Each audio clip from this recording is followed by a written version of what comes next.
What's up? It's Matt. I'm live from Charlotte, North Carolina. We got another guest. We have author Scott Greenberg. We'll be back in a second.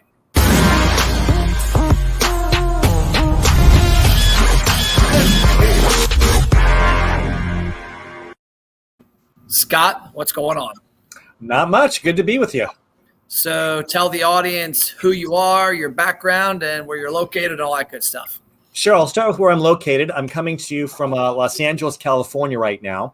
I help franchisors close the franchisee performance gap, and I help franchisees grow their business. So for many years, I've been a professional speaker talking about leadership and peak performance.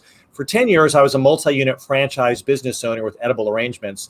And since then, most of the work that I do now is I give presentations and write articles and I consult, helping the franchisees to take their business to the next level. So I wrote a book that came out in November called The Wealthy Franchisee, Game-Changing Steps for Becoming a Thriving Franchise Superstar, which was published by Entrepreneur Magazine. And keeping really busy right now. It's exciting times.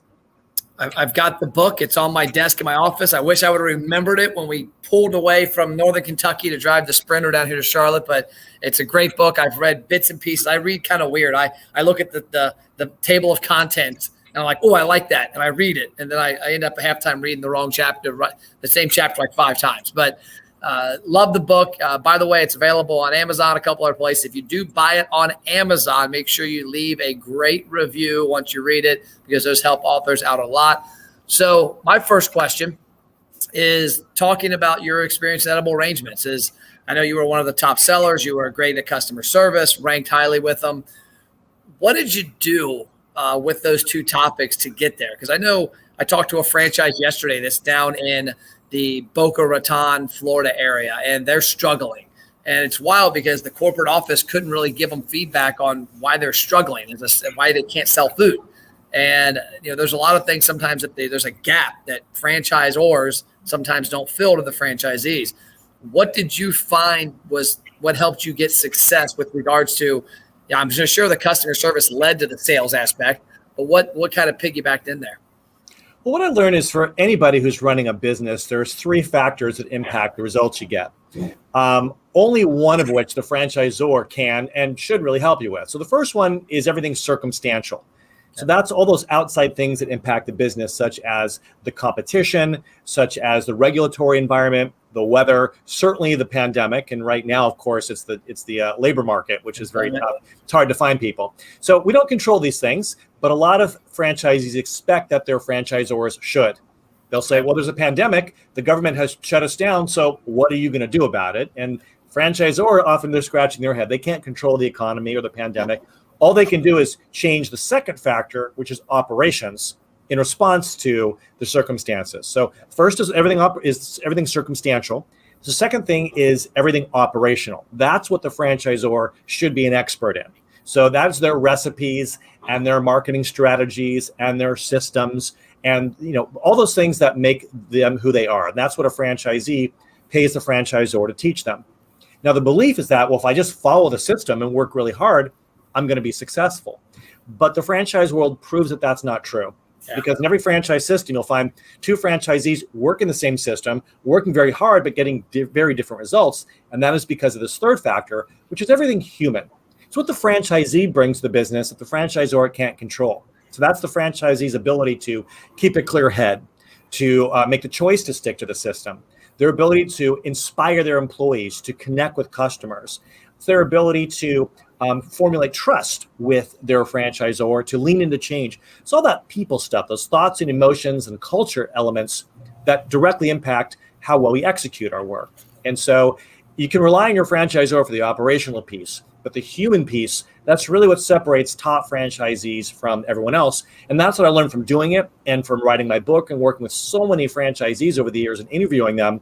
What the top people have all in common isn't just the operational stuff. That's the basics. What they all have in common is mastery of this human element. And I'll give you a good story on the human element part of it. We have a restaurant franchise we work with. We have a lot of them, but this one in particular, we were working with 5 of their locations a couple years ago. And we had run the exact marketing campaign via Facebook for all 5 of them. Same exact budget, $1,000 spent, the same reach, the same impressions, basically all identical. And I knew the 2 of the 5 operators. I knew them really well. The one guy and his wife are always in the restaurant, hardcore. You walk in, they're like, Matt, you want this? We know what you want. They know you. The other one is really similar. The other 3 I didn't know. I knew the lady a little in the middle, and I knew she had kind of a reputation for being like a little too hard-nosed, operator. But I didn't know the last 2 at all. And so I went up to the corporate office to show these guys some other stuff. And I said, hey, I want to show you something. And I want to show you how engagement on social media can reflect an attitude in the restaurant. He's like, what do you mean? I said, well, I'm going to show you this. I pulled up the stats, and we had all these stat lines. Because what we do for restaurants, you don't know this as much maybe, but we help them build a database from marketing engagement, whether it's in-store, their website, Facebook, Instagram. In this case, it was Facebook. So we all started with $1,000 on Facebook ads. We all reached 50,000 people. We had like 130,000 impressions. All of them are identical. That's pretty easy. The part that changed was the engagements. Now, all of a sudden, we had a ton of engagements with these top 2, and then it got worse on the other 3. And then we look at the shares. On the top one, we had 280 people shared the post. The bottom one, 11 people. Same budget, same targeting, same everything. And then all of that led to less people joining the program, less people walking in the restaurant, less money spent. And I said, I want to make a guess for you. He goes, what? I said, this person down here at the bottom is an attorney, bought the business as an investment opportunity, doesn't actually work in the 4 walls. I said, this other one right here, based off of the reviews I've seen, is hardcore back of house. And a couple minutes later, the CEO of the brand walks in, because this was the marketing director. The CEO walks in. He goes, tell him that story. So I tell him the story. And he's like, you're right. That guy's an attorney. And that guy used to be a GM at this major franchise or this major brand and came over and loves back of the house. Can't stand going out front. He goes, why is that significant? I said, because those 2 stores that are 15 to 20 shares and this one's 280, it's because people, when I see it on Facebook at this restaurant, that's my place. I know the owners. They like me. I have a connection. The other ones, I'm a number. I walk in, I get my food, I leave. So when I see a promotion on Facebook, I don't care about sharing it. It's just a place I eat at. And it ties back what you talk about, that human element. Yeah, I think that customers remember less what they got and more how they feel. Yep. And I don't care what you're selling, and certainly in the case of a restaurant, the experience that people get is as important, if not more important, than the food that they get. And so that service element is key, because that's what they feel, that's what they remember. All of it's important, yep. But when people get busy, the first thing to go is the service, is that human element. Yep.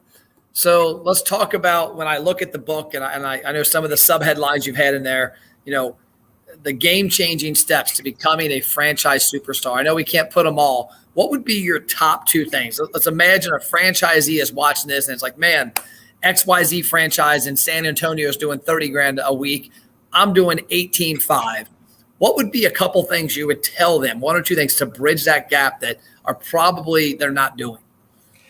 In the very end of the book, it might even be on the last page, if not the second to the last page, I explain how the book is like, 85,000 words, but I really narrow it down to 3 things, which I can say here very quickly. Almost everything in the book falls into one of these 3 categories. The 3 things that these people do: number 1, they keep a clear head. Which means they're able to remain clear and objective. They don't get too bummed out, they don't catastrophize, and they don't get too excited. They're very calm and they focus on data. I have this glass of water here. The optimist says the glass is half full. The pessimist says it's half empty. The wealthy franchisee says the glass has 4 ounces of water. They're objective and they're clear. And so what I learned about these top franchisees is their ability to keep their emotions and thoughts in check so they can make smart database decisions. That's the first one. The second thing they do is they stick to the proven system. They have mitigated their risk by buying a franchise with a system that's proven. If they deviate from that, they're now exposing themselves to the very risk they paid to mitigate.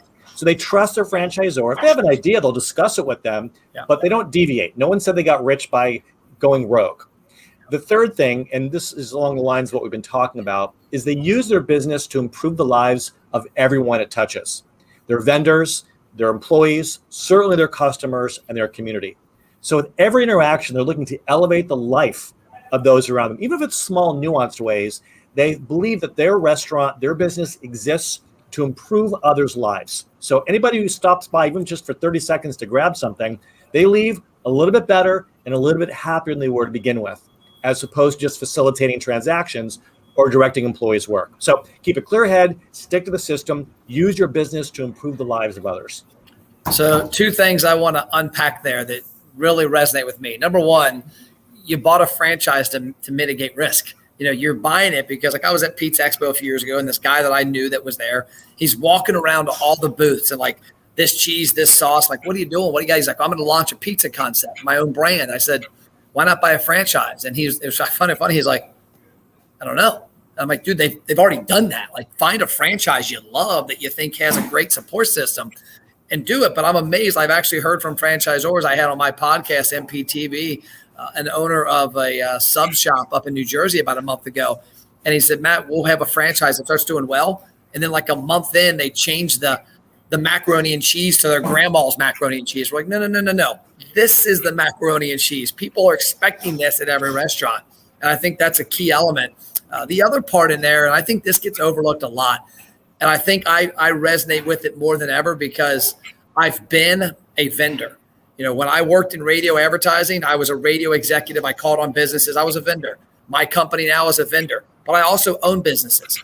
And I tell a lot of operators, I'm like, you wouldn't believe how crappy operators treat their vendors. I'm like, don't forget that vendor helps impact the what you do, but also the attitude of your employees, but they're also customers. And if you're treating that vendor like that, it's just going to go everywhere else. Yeah, they really are partners. And it's funny, I look back at the vendors that I work with at Edible. In the very beginning, with our fruit vendor, I really tried to negotiate really hard and be like, he's lucky to have us as a customer. And over the years, I realized, it's a two-way thing. They have their goals and dreams just like I do. We can work together. And by doing that, they ended up doing us more favors and we just wound up being better. So I think we need to be a little bit more altruistic and believe that our business exists to help as many people as possible. There's a boomerang effect to that. And it really is the best way to boost your own bottom line. Yeah. And I think I was talking to a client of mine a while back who owns a franchise now, an actual franchise, but used to be a franchisee. And he was telling me as he was building his empire there, he would buy up 1 or 2 operations here and there from people that were disgruntled franchisees. And he's like, Matt, it was kind of funny. I would fix the business and go from $8,000 weeks to $20,000 weeks within 3 months by doing 3 things. Number one, I would actually follow the manual. This is how you make the sandwich. This is the product on it. I would follow it. Number 2, I would retrain the employees based on the concept and treat them correctly. And the third part, I would market and say, hey, by the way, we got new management running the restaurant. He's like, it was amazing. If these people had just read the manual and followed it and maybe had better planning in the restaurant with their team, they wouldn't have had $8,500. They would have had $20,000 weeks. Yeah, the money isn't in creating the wheel, it's in selling it. Yeah. So let your franchisor come up with the recipes for the sandwich, the macaroni and cheese. You just execute at a higher level, and that's how you're going to control, your sales. So what is the best way for people to find you, to get your help? Obviously, the book is scottgreenberg.com, the best way to reach out. Yeah, they can do that. Or if they want to explore even deeper some of the products and services that I offer franchisees, you can also go to thewealthyfranchisee.com, and there's some resources there as well. And of course, the book is available wherever books are sold. There's also an ebook and an audiobook. Wherever books are sold, you can find those things. And for future readers out there, one thing you can always do to help out authors is leave that review on Amazon, because the more positive reviews you get there, especially verified purchases, the better it goes. And by the way, this just arrived today. This is my 3rd book, which I just got the first copy of it overnighted to me in Charlotte, and I had to approve it, make sure it looks right. But it will be out in a couple of weeks. We're going to have a launch party we're at Piedmont Gas and Electric down in Charlotte. It's just, like I said, it's a Cisco test kitchen, a big partnership here. And we're going to be here in probably 3 to 4 weeks doing a big event here to launch the book. Very exciting. Congratulations. Thank you. I found a funny fact here. I was asking why Piedmont has this relationship with Cisco. He said the number 1 vertical for using natural gas in Charlotte is restaurants. 8% of their revenue is restaurants. And the second biggest user is electric companies. And I was like, it's kind of interesting. So if you're ever in this area, this is a great area. There's a test kitchen behind me and then one on the other side and then one across the hallway. So it's a pretty cool building. Well, I appreciate your time. I'll let you go back to sunny California. I'm sure it's a little better here than Charlotte, North Carolina. Go out there and get on some of the waves go down to Newport Beach. I love down the Newport and Laguna. Go head out there and get some good sunshine. Yes, well, I maybe this weekend. I got a little bit of work to do today, but I appreciate that it's in the backyard. Cool. Well, hey, I appreciate your time. Thank you, Scott. Such a pleasure. Thank you. Bye.